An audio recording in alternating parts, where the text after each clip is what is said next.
persembahan. I want to see you. I want to see you. Open the eyes. Open the eyes of my heart, Lord. Open the eyes of my heart. I want to see you. I want to see you. See you high. See you high and lifted up, shining in the light of glory. Pour out the power and love as we sing holy, holy, holy. I want to see you.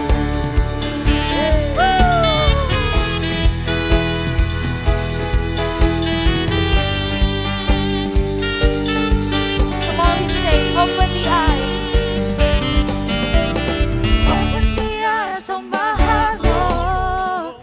Open the eyes of my heart. I want to see you. I want to see you. Open the eyes. Open the eyes of my heart, Lord. Open the eyes of my heart. I want to see you. I want to see you. See you high. To see you high and lifted up, shining in the light of glory. Pour out your power and love as we sing holy, holy. See you high. To see you high and lifted up, shining in the light of glory. Pour out your power and love as we sing holy, holy, holy. You are holy, holy, holy. Holy, holy, holy. Holy, holy, holy. I want to see you. You are holy. Holy, holy, holy. You are holy, holy, holy. I want to see you. To see you high and lifted up, shining in the light of glory. Pour out your power and love as we sing holy, holy. To see you high, to see you high and lifted up, shining in the light of glory. Pour out your power and love as we sing holy, holy, holy. You are holy, holy, holy. Holy, holy, holy. 'Cause you are holy, holy, holy. I want to see you. You are holy. You are holy, holy, holy. Holy, holy, holy. I want to see you.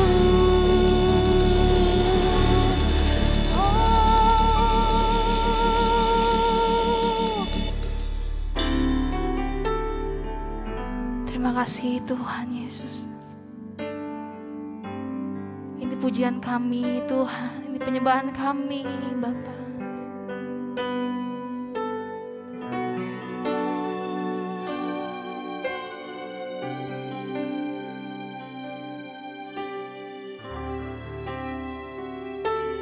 Kau Tuhan yang selamatkanku. Terima kasih Yesus. Kau Tuhan yang pulihkanku. Terima kasih.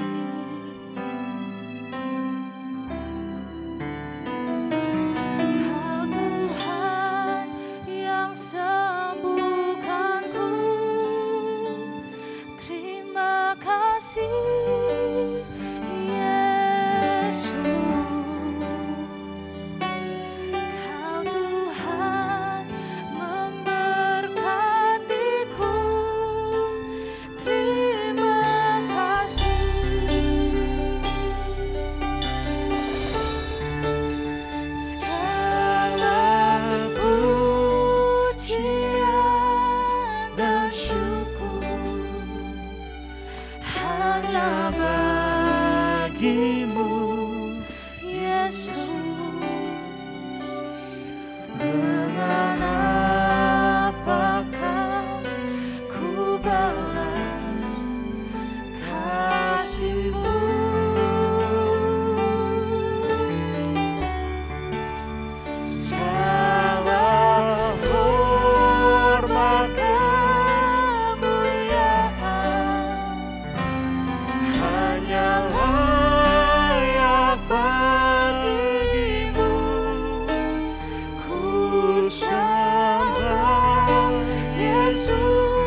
sembuhkanku. Terima kasih Tuhan. Terima kasih Yesus, Kau Tuhan yang pulihkanku. Terima kasih.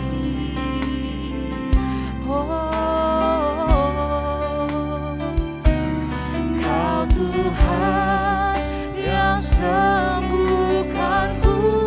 Terima kasih Yesus. terima kasih Amin. Yesus. Kau Tuhan, Kau Tuhan memberkatiku. Terima kasih.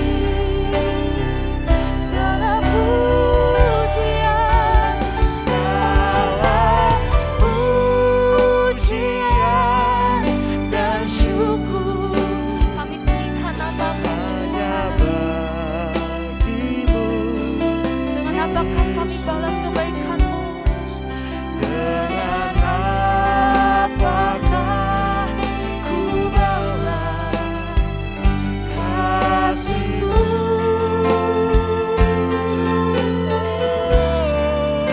Segala hormat kemuliaan hanya layak bagimu.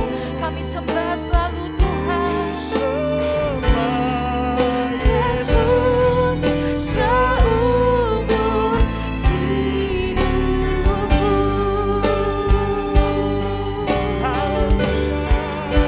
Segala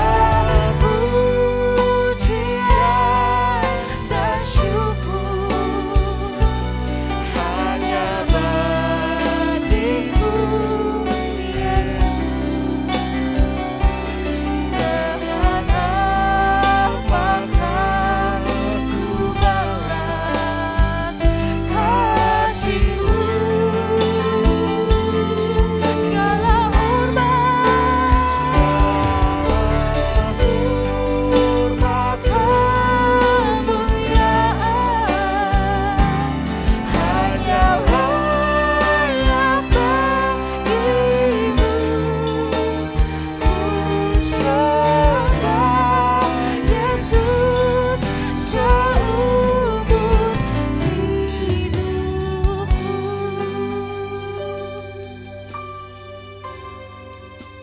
Segala pujian dan syukur hanya bagimu, Yesus. Yes Tuhan. Dengan apa kami balas kebaikan-Mu? Kasih-Mu.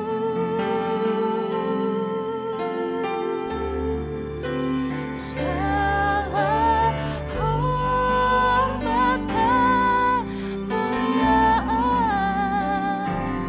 hanya layak bagimu. Ku sembah Yesus seumur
Shalom Eko, apa kabar? Ya, saya senang banget ketemu kamu lagi di sini untuk membagikan firman Tuhan ya. Hari ini saya mau bicara tentang karakter Kristus. Ya, mari kita berdoa terlebih dahulu. Bapa di sorga, kami bersyukur di kesempatan yang indah ini kami boleh beribadah kepada Engkau. Kiranya setiap pujian dan penyembahan yang kami naikkan di hadapan Tuhan boleh berkenan bahkan menjadi dupa yang harum, menyenangkan hatinya Tuhan. Saat ini kami mau buka hati kami yang lebar Tuhan untuk menerima taburan firman-Mu. Sebab itu berbicaralah bagi kami semua, nyatakan isi hati-Mu. Kami siap menerimanya. Kami sambut firman-Mu dalam nama Tuhan Yesus. Haleluya. Amin. Amin. Ya, teman-teman Eko, saya tadi udah mention bahwa saya pengen sharing tentang karakter Kristus. Ya, kita semua siap untuk belajar kembali bagaimana karakter Kristus itu harus hadir dalam hidup kita. Amin. Mari bersama dengan saya kita membuka firman Tuhan di 1 Yohanes 2 ayat yang ke-6. Ya, 1 Yohanes 2 ayat yang ke-6. Saya akan bacakan buat kamu semua. Barang siapa mengatakan bahwa ia di dalam Dia, ia wajib hidup sama seperti Kristus telah hidup. Nah, kalau kita mengaku kita orang Kristen, kalau kita mengaku kita orang yang percaya kepada Yesus, kata-kata di sini agak nggak enak teman-teman. Yaitu apa? Kita wajib, garis bawahi kata wajib, hidup sama seperti Kristus telah hidup. Nah, kalau kita perhatikan kata wajib, wajib itu bukan optional. Wajib bukan pilihan, tapi wajib adalah sebuah keharusan. Ya, setuju ya? Nah, waduh, ternyata firman Tuhan kasih tahu kita hari ini bahwa kita perlu hidup ya seperti bagaimana Kristus hidup. Waduh. Ya, Kak Jimmy, Yesus itu kan Tuhan, kita ini manusia, ya. Tapi saya percaya ketika Tuhan memerintahkan ini kepada umatnya, kepada kita semua, saya percaya Tuhan sudah mengukurnya dan kita pasti bisa melakukannya. Katakan amin. Ya. Nah, pertanyaannya sekarang adalah bagaimana sih Kristus hidup? Ya. Waktu Yesus ada di dunia ini, ya, hidup umurnya sampai kira-kira 33,5 tahun hidup, itu karakternya seperti apa? Dan hari ini kita akan belajar teman-teman ya. Nah, mulai dari perkataan. Ya, pertama kita akan belajar perkataan Yesus. Ya, bicara tentang perkataan Yesus, ya, saya teringat tentang ucapan bahagia yang dikhotbahkan Yesus di atas bukit. Dan kata-kata yang diucapkan Tuhan Yesus, ya, statement-statement ucapan bahagia ini luar biasa banget teman-teman. Sampai itu memberkati orang-orang yang mendengarnya. Sampai mereka takjub, mereka mengagumi bahwa ini kata-kata benar-benar penghiburan yang luar biasa. Ini kata-kata seperti memberikan kekuatan teman-teman. Seperti memberikan pemulihan teman-teman. Nah, mungkin bisa disimpulkan bahwa apapun yang diucapkan oleh Yesus, ya, itu mendatangkan berkat. Katakan amin. Ya, setiap Yesus berkata-kata itu membangkitkan orang, memulihkan orang, bahkan menyembuhkan orang. Amin. Ya, nah kita mau belajar nih. Ya, ingat nggak ketika Yesus ketemu dengan seorang perempuan? Perempuan ini sebenarnya dalam tanda kutip nggak benar gitu ya. Dia punya 5 suami. Dan 5 suami dia masih belum puas, dan saat itu dia hidup dengan suami orang lagi. Jadi ada 6 pria dalam kehidupannya, luar biasa mengerikan. Nah, ketika perempuan yang gak benar ini ketemu dengan Yesus, lalu Yesus mulai berkata-kata kepada hidupnya, ya, berkata-kata dan berkata-kata. Apa yang terjadi? Kamu tahu nggak? Di Alkitab tertulis bahwa perempuan ini dipulihkan oleh Tuhan Yesus melalui ucapan-ucapan Tuhan Yesus. Perempuan ini mengalami pertobatan teman-teman. Kata-kata Tuhan Yesus menerobos hidupnya, mengubahkan hidupnya, memulihkan hidupnya. Sehingga dia bertobat Bahkan teman-teman, dia menjadi penginjil wanita pertama yang melakukan penginjilan kepada orang-orang di desanya, memberitakan keselamatan. Wow, luar biasa. Singkatnya adalah perkataan Yesus, ya, dimanapun dia berada, apapun yang dia ucapkan, selalu menjadi berkat, teman-teman. Nah, pertanyaan saya buat kita semua adalah, gimana perkataanmu dalam keseharian kamu? Apakah perkataanmu seperti Yesus yang mendatangkan berkat bagi orang-orang yang mendengarnya? Halo? Apakah perkataanmu itu ketika diucapkan kepada orang-orang, orang-orang itu dibangkitkan, orang-orang dipulihkan, orang-orang diberikan semangat yang baru? Atau saya khawatir, jangan-jangan perkataan kita kebalikannya sama perkataan Yesus. Jangan-jangan perkataan kita ketika kita ucapkan kepada sesama kita, ya, kepada orang tua kita, kepada saudara kita, itu malah membuat mereka kecewa, membuat mereka sakit hati, terluka, pedes banget sih omongan lu. Dan membuat orang-orang itu bisa malah marah gitu, malah kecewa, malah marah, malah ngambek gitu. Malah mungkin, maaf kata, ada yang gak mau ke gereja lagi. Waduh, ini repot ya. Karena karena mendengar perkataan kita, teman-teman. Nah, kalau kamu orangnya hari ini biar firman Tuhan boleh menegur kamu. Yuk bertobat. Yuk buang perkataan sia-sia itu. Yuk seperti Yesus, biar perkataan dari kita itu memberkati orang, memulihkan orang, membangkitkan orang. Katakan amin. Bukan sebaliknya, teman-teman. Ayo berkata-kata yang benar. Ya, minta Tuhan sungguh-sungguh untuk menjagai perkataan kita. Dan teman-teman, pastikan dulu ya, sebelum engkau mengucapkan segala sesuatu, pastikan dulu bahwa ucapanmu itu tidak menyakiti orang, tidak melukai orang, ya, tapi memberkati orang. Amin. Memulihkan orang. Jadi, coba cek. Kamu itu di kumpulan teman-teman kamu, ya, kamu tuh orang yang didambakan, dinanti-nantikan, atau malah sebaliknya. Waduh, ada si A ini kalau ngumpul sama kita nih, gue demen banget deh. Kata-kata itu adem. Kata-kata itu enak didengar, memberikan semangat, memberikan pemulihan, memberikan penghiburan. Ya, kalau ada teman yang lagi masalah, dideketin, udah nggak apa-apa, nanti saya bantu doain. Semua pasti ada waktunya. Tuhan akan tolong kamu. Tuhan akan pulihkan kamu menurut waktunya. Enak didengerin. Amin. Jadi kata-kata kita yuk dipastikan ketika mau dikeluarkan, mau diucapkan, itu benar-benar mendatangkan berkat. Yuk belajar seperti Tuhan Yesus. Dimanapun dia berada, dia ngomong apapun, perkataan Yesus selalu mendatangkan berkat, mendatangkan pemulihan. Amin. Nah, jangan sampai kita menjadi orang-orang yang punya perkataan yang tidak benar, ya, yang nyakitin, yang buat panas telinga gitu ya. Nah, yang selanjutnya selain perkataan, saya pengen soroti yaitu perbuatan. Ya, teman-teman, di Alkitab Yesus yang dilakukan dalam kehidupan Yesus ketika Yesus hidup di dunia selalu mendatangkan berkat, teman-teman. Apa yang diperbuatnya? Dia nolong orang-orang sakit disembuhkan, dipulihkan hidupnya, bahkan orang-orang mati itu dibangkitkan oleh Tuhan Yesus. Amin.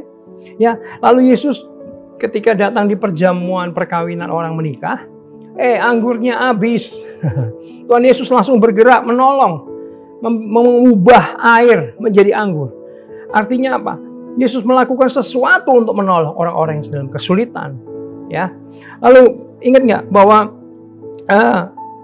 Yesus itu keren banget ketika dia disalibkan, ya, disakiti, disiksa gitu ya oleh tentara-tentara Roma. Dia nggak dendam, dia nggak ngumpat-ngumpat, nggak. Tapi yang keren dari Tuhan Yesus adalah mendoakan mereka. Dia bilang gini sama Bapa, ya Bapa, ampuni mereka. Mereka nggak tahu apa yang mereka buat. Padahal Yesus sedang kesakitan, disiksa oleh mereka. Oh my God. Jadi sepertinya, yuk kita belajar apa? Kita belajar gini. Kalau kamu disakiti oleh orang-orang di sekitar kamu, entah itu sengaja maupun nggak sengaja, Mau nggak kita buat keputusan untuk mengampuni mereka? Bukan balas, bukan. Tapi mengampuni mereka. Ya, mengampuni mereka, melepaskan pengampunan buat mereka. Jangan dikit-dikit sakit hati sama teman kita.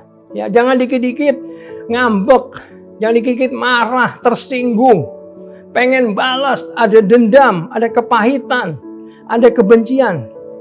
Teman-teman, yuk belajar seperti Yesus yuk. Buang itu semua. Yuk belajar seperti Yesus untuk mengampuni yuk. Ketika dia disakiti, dia mengampuni. Ya. Lalu kehidupan Yesus, perbuatan-perbuatannya, tingkah laku Tuhan Yesus apa lagi? Dia berkorban, memberikan nyawanya. Oh my God. Ya, kita tahu ceritanya kan? Bahwa itu adalah karya terbesar yang Tuhan berikan kepada kita.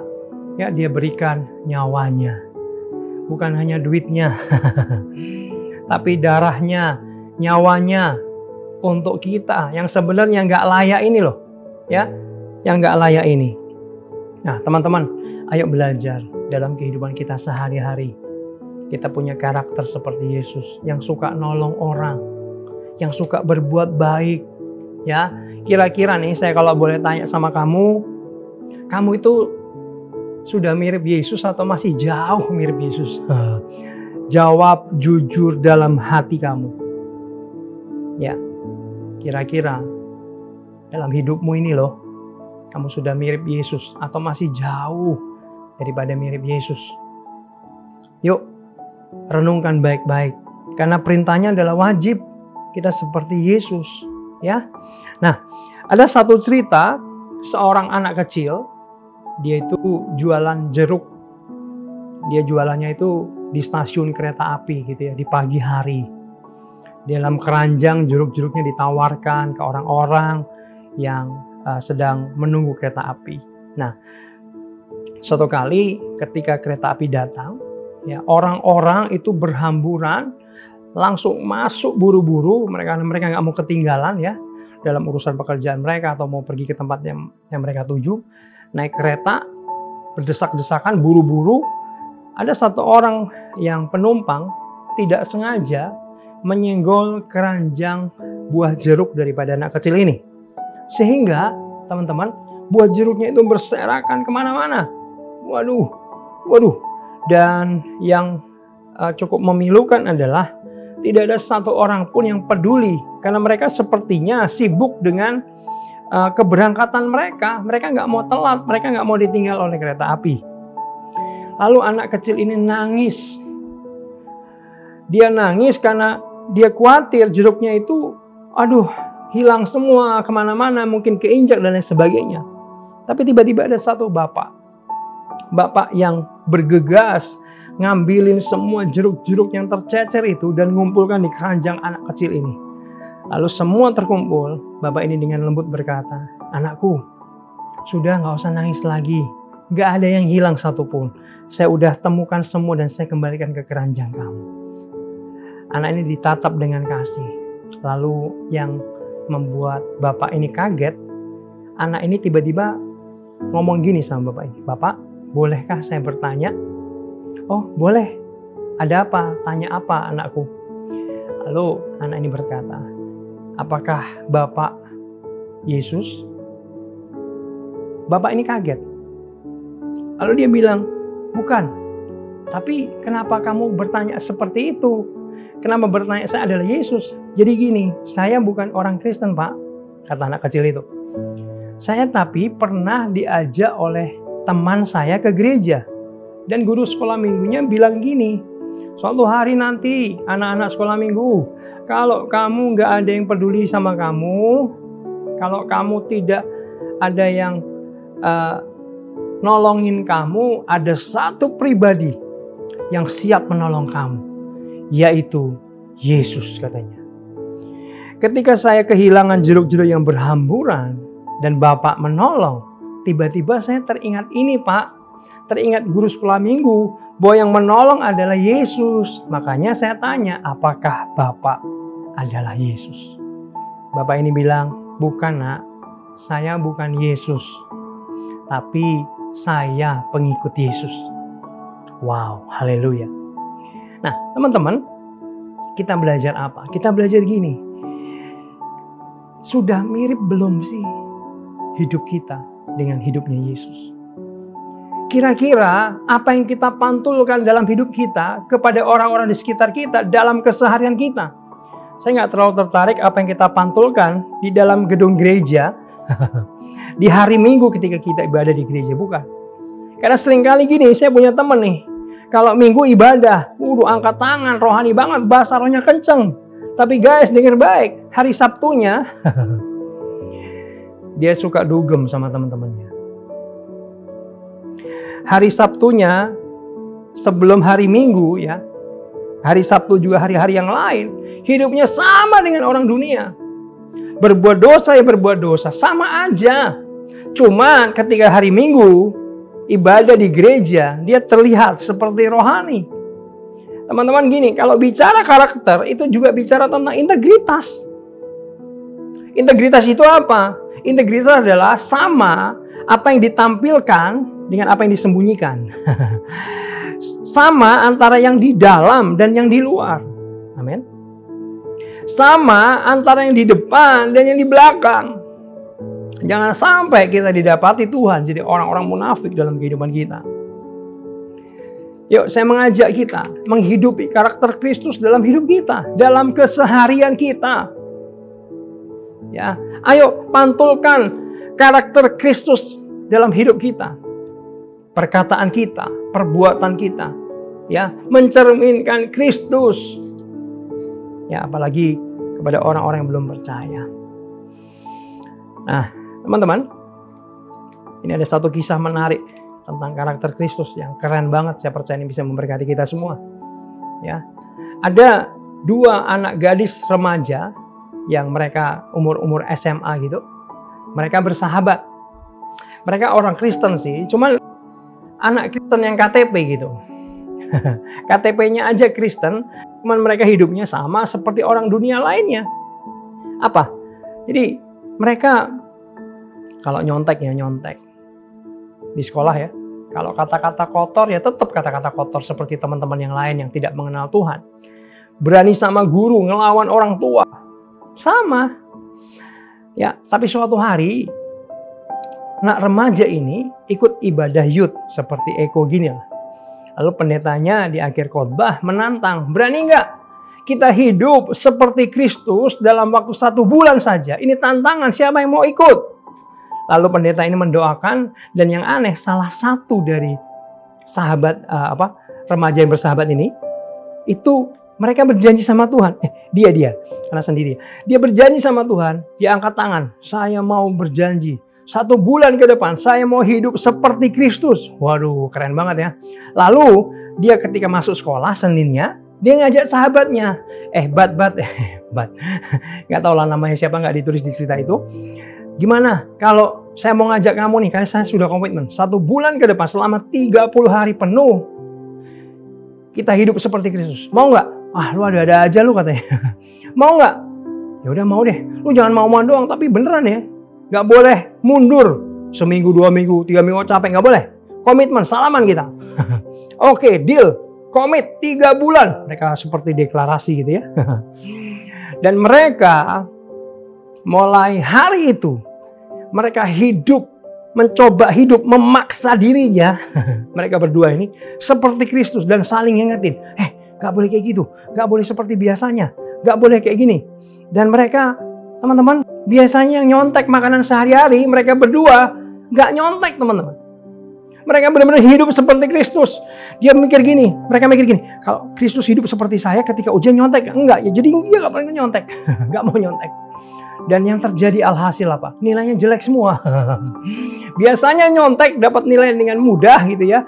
Ini mereka nilai jelek. Tapi mereka komitmen selama 30 hari. Apapun yang terjadi, pokoknya hidup seperti Kristus. Tapi ketika mereka nilainya jelek, mereka mulai sadar. Gue harus belajar nih. Mau gak mau gue harus belajar. Gak mau nilainya jelek lagi. Akhirnya mereka belajar. Dan perlahan-lahan nilainya meningkat. Lalu mereka juga tidak mau berkata-kata kotor, berkata-kata kasar, yang itu menjadi kebiasaan mereka di sekolah dulunya. Seperti teman-teman yang lain. Ketika mereka hampir kelepasan, mereka tutup mulut. Mereka berusaha memaksa dirinya dengan keras, tidak berkata-kata kotor, tidak berkata-kata kasar. Mereka berusaha seperti Yesus, kata-katanya kata-kata kasih kepada teman-temannya. Mereka tersiksa sebenarnya. Minggu pertama mulai ngeluh. Aduh, ini apa-apaan sih? Hidup gue tersiksa. Hidup gue gak tahan nih. Susah bet. Hidup seperti Yesus katanya. Enggak, kita udah komitmen. Pokoknya apapun yang terjadi. Ya udah kita maju terus. Lalu mereka yang suka bohong, gak boleh bohong lagi. Aduh, susah banget gak bohong. Malu nih, jujur apa adanya. Lalu mereka juga ketika ada temannya dibully, ya, yang lemah itu biasanya di sekolah dibully. Biasanya mereka ikut-ikutan bully. Mereka nggak ikutin bully lagi. Malah mereka menolong. Malah mereka menjagai. Hei, jangan bully. Nggak boleh bully ya. Widih. Mereka pokoknya hidupnya selama 30 hari berubah seperti Yesus. Lalu mereka juga hormat banget sama gurunya, sama orang tua, sopan banget. Mereka jadi beda. Mereka jadi luar biasa. Ya, ketika ada orang yang nyerang dia, nyakitin dia dengan memaksa dirinya untuk mengampuni. Untuk nggak membalas. Kata-katanya nggak menyerang, tapi memberkati. Luar biasa ya. Dan singkat cerita, pada hari ke-30, mereka duduk di kantin. Mereka langsung ngobrol. Wah, akhirnya hari ke-30 ini datang ya. Besok kita merdeka lagi. Kita bebas. Ketika dia atau mereka lagi bercakap-cakap seperti itu, tiba-tiba ada satu adik kelas perempuan datang menghampiri mereka berdua. Lalu yang mengejutkan, adik kelas ini ngomong gini, "Kakak, saya bukan orang Kristen, tapi saya melihat kehidupan kakak berdua itu seperti Kristus. Yang saya dengar katanya itu penuh kasih, katanya itu baik. Kakak, saya mau jadi Kristen seperti kakak." Tiba-tiba dua sahabat ini, mereka saling bertatapan, lalu mereka tertegun, lalu mereka berkata dengan lirih, "Yuk kita lanjutkan hidup seperti Kristus." Ternyata ketika orang-orang melihat hidup mereka benar-benar menjadi berkat. Bukan hanya satu gadis ini, beberapa orang merasa diberkati oleh kelakuan perubahan dari sikap mereka. Banyak orang ternyata diberkati ketika mereka hidup seperti Kristus. Mereka jadi beda dengan dunia ini. Dan banyak orang akhirnya mengenal Kristus sebagai Tuhan dan Juru Selamat. Nah, teman-teman semua, teman-teman Eko, saya mau bilang apa? Saya mau bilang gini, ayo praktekkan hidup seperti Kristus dalam kehidupan kita. Supaya apa? Supaya orang-orang melihat bahwa hidup kita ada Kristus di dalamnya. Dan mereka akhirnya mau percaya dan mempermuliakan namanya Tuhan. Jangan hidup yang menyebalkan orang. Amin. Jangan hidup yang membuat telinga orang panas, yang membuat orang kecewa, yang membuat orang marah. Buang itu dalam hidupmu, teman-teman. Hati-hati perkataanmu, jaga benar-benar perkataanmu. Pastikan yang keluar bukan kata-kata yang menjadi batu sandungan, tapi kata-kata yang menjadi berkat buat orang lain. Membangkitkan orang, memberikan damai sejahtera, memulihkan orang, menyembuhkan orang. Katakan amin. Ayo, Tuhan mau pakai kamu jadi berkat buat teman-teman di sekitar kamu, buat orang-orang di rumah kamu. Mari kita berdoa untuk firman Tuhan ini ya. Bapa di sorga, hamba berdoa buat anak-anak Eko yang mendengar firman-Mu ini ya Tuhan. Kiranya mereka diberkati, mereka diterobos oleh firman Tuhan. Sehingga mereka boleh menampilkan hidup seperti Kristus dalam kehidupan mereka. Mereka boleh mempraktekannya sehingga kehidupan mereka memunculkan Kristus dalam kehidupan mereka. Menjadi berkat dalam setiap perkataan mereka. Itu membangkitkan, membawa damai sejahtera, memulihkan banyak orang dalam perbuatan-perbuatan mereka. Nama Tuhan dipermuliakan, nama Tuhan disanjung dan ditinggikan. Dan kami percaya Tuhan, ketika orang belum mengenal Engkau sebagai Tuhan dan Juru Selamat, mereka juga terbuka hati mau menerima Engkau sebagai Tuhan dan Juru Selamat karena kehidupan anak-anak Eko yang seperti Kristus. Engkau menolong mereka, kuasa-Mu kiranya mengurapi mulut, lidah, bibir anak-anak Eko, supaya apapun yang keluar dalam perkataan mereka, perkataan berkat yang memberkati banyak orang. Engkau juga mengurapi pikiran, hati daripada anak-anak Eko ya Tuhan, supaya apapun yang mereka perbuat, yang mereka lakukan, itu benar-benar mencerminkan Kristus dalam kehidupan mereka. Terima kasih Bapa, kami terima firman-Mu ini di dalam nama Tuhan Yesus. Haleluya. Amin. Amin. Puji Tuhan. Tuhan Yesus memberkati. Tuhan.